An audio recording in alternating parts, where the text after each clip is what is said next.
Bonjour à tous, c'est Absolute et bienvenue dans cette nouvelle vidéo dans laquelle nous allons poursuivre notre exploration du scénario écrit par Colin Trevorrow pour sa propre version de Star Wars 9. Et aujourd'hui nous allons plus particulièrement nous intéresser à un lieu important du film sur lequel se serait déroulée la bataille finale. Ce lieu vous le connaissez très bien car dans cette première version du script, il s'agit de Coruscant, l'ancienne capitale de l'Empire Galactique et de la République qui est depuis contrôlée par le Premier Ordre qui en a donc évidemment fait sa capitale. La galaxie est donc toujours gouvernée par un chancelier qui ici s'avère être nul autre que le général Hux. Nous aurions ainsi pu redécouvrir Coruscant via une première scène particulièrement violente au cours de laquelle le peuple aurait été amené à assister à l'exécution d'un traître rebelle qui se serait vu guillotiner sur place publique. Mais vous le verrez, cette version de l'épisode 9 aura de nombreuses allusions à la révolution de 1789, et la guillotine laser n'en est qu'un premier aperçu, même si évidemment ce genre d'outil s'était déjà vu auparavant, notamment dans The Clone Wars. Par la suite, les héros menés par Finn auraient dû se rendre sur la capitale car ils auraient appris via les livres Jedi de Rey qu'une machine se trouvant sous le temple Jedi était susceptible de passer outre le brouilleur du Premier Ordre, ce qui permettrait à la Résistance de passer un appel à l'ensemble de la population galactique afin de les pousser à la révolte. Finn se propose donc pour diriger cette périlleuse mission, tout comme Rose, mais C-3PO et R2-D2 sont également de la partie pour cette nouvelle aventure. Tandis que de leur côté, Rey, Poe et Chewbacca partent vers une autre mission qui devra les mener plus tard vers la mystérieuse Mortis. Une fois sur Coruscant, Rose et Finn déposent les deux droïdes dans un niveau inférieur de la cité planète Terre, tandis que eux deux prennent la route du temple. Les deux droïdes seraient d'ailleurs pris à partie par les pauvres gens de la ville, mais R2 parviendrait une fois de plus à les sauver de cette périlleuse situation. De leur côté, l'ancien Stormtrooper et la Résistante parviennent à trouver une entrée secrète grâce à l'utilisation d'un très ancien cristal Kyber. La chambre dans laquelle se trouve la balise de force tant recherchée, qui leur permettra d'appeler le peuple de la galaxie à se soulever, s'ouvre devant eux. Elle est grandiose, une énergie colossale semble la traverser, mais elle court-circuite, des étincelles font leur apparition et la machine s'éteint. Heureusement, Rose, grâce à ses talents de technicienne, parvient à redémarrer la machine, une colonne de lumière immense s'élance dans le ciel de Coruscant. R2-D2 intervient et se connecte à une autre partie de la machine se trouvant dans les niveaux inférieurs afin d'y diffuser le message enregistré. La lumière s'étend sur des dizaines de kilomètres et finit par atteindre une planète voisine et vient frapper un vieux récepteur avant de disparaître en son sein. Partout à travers la galaxie, d'anciens mécanismes se mettent en branle et chaque droïde disposant d'un projecteur holographique révèle une image de la princesse Leia Organa toujours élégamment vêtue d'une tenue blanche qui se présente à la galaxie. Son discours commence enfin. Le moment est venu de tracer la voie de la liberté. Les forces de l'oppression gouvernent notre galaxie depuis trop longtemps. Nous devons nous unir et nous battre. Envoyez vos vaisseaux les plus rapides. Tous vos guerriers. Nos voix ne seront pas réduites au silence. Nous ne pouvons plus vivre dans l'ombre du Premier Ordre. Nous devons entrer dans la lumière. Mais le discours est interrompu abruptement par Kylo Ren qui, loin de là dans la galaxie, sur une mystérieuse planète, fait cesser le message. Sur Coruscant, l'appareil explose juste après que Finn et Rose soient sortis en courant du temple.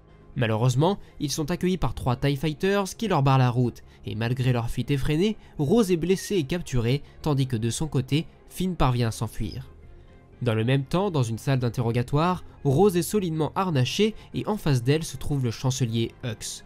Celui-ci, dans une vaine tentative et probablement par pure jalousie vis-à-vis du pouvoir possédé par son rival Kylo Ren, tentera d'utiliser la force pour soustraire des informations à la prisonnière sans aucune réussite, bien évidemment. Toutefois, pour assouvir sa vengeance, Hux fera venir une toute nouvelle machine, un dispositif de torture électrique. Des éclairs à la teinte rose apparaissent. Ironic. Toujours dans les niveaux inférieurs de Coruscant, un nouveau type de Stormtrooper est déployé. Ceux-ci ne sont pas sans rappeler la capitaine Phasma, mais leur cruauté et leur brutalité est telle qu'ils en viennent même à perturber les Stormtroopers de base. Ce n'est ni plus ni moins qu'une rafle, les enfants sont séparés de leurs parents et sont menés vers des camps de conditionnement. Dans les souterrains, Finn finit par faire la rencontre d'un jeune garçon qui lui fait découvrir une cachette dans laquelle résident environ 10 000 personnes s'étant évadées des prisons du Premier Ordre. Lorsque Finn demande aux garçons s'ils ont des armes, Dade lui répond que toute la ville a des armes et si 1 million d'entre eux se soulèvent, c'en sera fini du Premier Ordre. Finn lui répond qu'il a raison, la révolution commence ici et maintenant. Rassemblant les réfugiés, Finn leur tient un nouveau discours d'encouragement. Ils étaient dans l'attente d'un leader pour les mener, alors il jouera ce rôle pour libérer la galaxie. De déserteur à leader révolutionnaire, voilà où le destin l'a mené. Accompagnés de centaines de révoltés, Finn et ses troupes prennent le contrôle d'un marcheur du Premier Ordre et de plus en plus de citoyens sortent armés dans la ville et accompagnent les résistants. Toujours dans la salle d'interrogatoire, Hux apprend qu'une insurrection traverse la cité, mais il ordonne de la décimer. De son côté, Rose parvient à s'enfuir grâce à la négligence de ses gardes. À l'extérieur et grâce à un haut-parleur, Finn continue d'attiser la flamme de la révolte. Malheureusement, il est interrompu par l'un des nouveaux gardes du Premier Ordre, vu précédemment, qui le jette à terre et se prépare à l'abattre. Heureusement, celui-ci reçoit un tir de blaster. Il s'avère que ce garde a été abattu par un autre Stormtrooper. Finn est devenu leur symbole à eux aussi. Tous les membres d'un bataillon retirent leur casque et rejoignent les rangs de la révolte. Recevant l'appel de Finn sur Coruscant, Leia, Poe, Chewbacca et le lieutenant Connix lancent leur vaisseau capturé en début de film à l'assaut de la cité galactique. Une fois sur place, les chasseurs de la résistance sont déployés. Poe prend les commandes du Faucon, tandis que Chewbacca de son côté utilise pour la première fois un chasseur X-Wing à la teinte orangée. Sur la planète, la révolte se poursuit.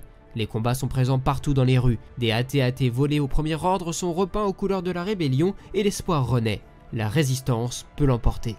Toujours piégé dans les immenses couloirs du Capitole, Rose s'aperçoit que le bâtiment tout entier est un vaisseau, prêt à plonger en hyperespace si la situation dégénère pour le Premier Ordre. Dans l'espace, le chasseur de Chewbacca est abattu, mais il est heureusement tiré des décombres et rejoint les combattants comme Finn. Par la suite, et grâce au code se trouvant dans la mémoire de R2, Rose parvient à stopper l'hyperpropulsion du Capitole. Dans les airs, de nouveaux vaisseaux en provenance de la bordure extérieure font leur apparition. Ceux-ci sont des soutiens de la résistance, un millier de navires en tout genre sortent de l'hyperespace. Des contrebandiers, des voleurs, des pirates et parmi eux le Lady Luck, le vaisseau personnel de Lando Calrissian. L'attaque de Coruscant se poursuit. Dans le Capitole, Hux réalise qu'il a perdu. Il se dirige vers l'un de ses coffrets de collection et y récupère un sabre laser. Il le place contre son thorax et l'active. Il tombe à genoux et s'écroule tandis que les croiseurs du Premier Ordre s'effondrent en arrière-plan. Dans les rues, Finn récupère un drapeau de la résistance et l'agite en l'air pour que tous le voient. De son côté, Rose parvient à s'enfuir avant que l'hyperpropulsion du vaisseau ne se réactive et lorsque cela intervient, le Capitole plonge directement en vitesse lumière vers une planète éloignée. La guerre est terminée, la résistance a gagné. Et c'est plus ou moins ainsi que se conclut cette incroyable bataille de Coruscant. Et je ne sais pas ce que vous de votre côté vous en avez pensé, mais personnellement je l'ai juste trouvé incroyable et dans les faits beaucoup plus intéressante et prenante que la bataille d'Exegol. Après, comme d'habitude, il ne faut pas oublier que ce n'est qu'un script, un petit scénario, et ça ne nous dit pas quel aurait été le rendu final au cinéma. Je ne vous ai d'ailleurs pas non plus tout raconté, car il y a par exemple une scène très émouvante avec R2 qui avait subi un mauvais coup et qui voit sa mémoire être remise en place, et nous aurions donc revu de son point de vue des événements particulièrement importants tels que son achat par Luke et son oncle sur Tatooine, Obi-Wan qui remet le sabre d'Anakin à Luke Skywalker, les tranchées de l'étoile de la mort, la remise des médailles, Yoda qui soulève le X-Wing, Luke sur la barge de Jabba ou bien encore les héros sur Endor. Bref, de nombreuses scènes particulièrement émouvantes. Mais ce n'est pas tout, car vous voyez, l'ensemble de cette bataille se déroule dans ce script sur Coruscant, mais il semblerait que dans une deuxième version du script écrit par Trevorrow, divers éléments du premier scénario ont été retirés, voire modifiés, et c'est là que ça devient intéressant, car dans ce nouveau script, la bataille ne se passe plus du tout sur Coruscant, mais sur une autre planète appelée Remicor. Et je trouve ça assez marrant, car ça prouve quand même qu'il doit y avoir un léger problème avec la prélogie chez Lucasfilm ou tout du moins chez Disney, car l'histoire reste quasiment la même, mais il y a juste Coruscant qui a été remplacé par une autre planète. Bref, n'hésitez pas à me dire ce que vous en pensez de ce sujet, car personnellement je trouve ça assez dingue ce refus de vouloir caser des éléments de la prélogie.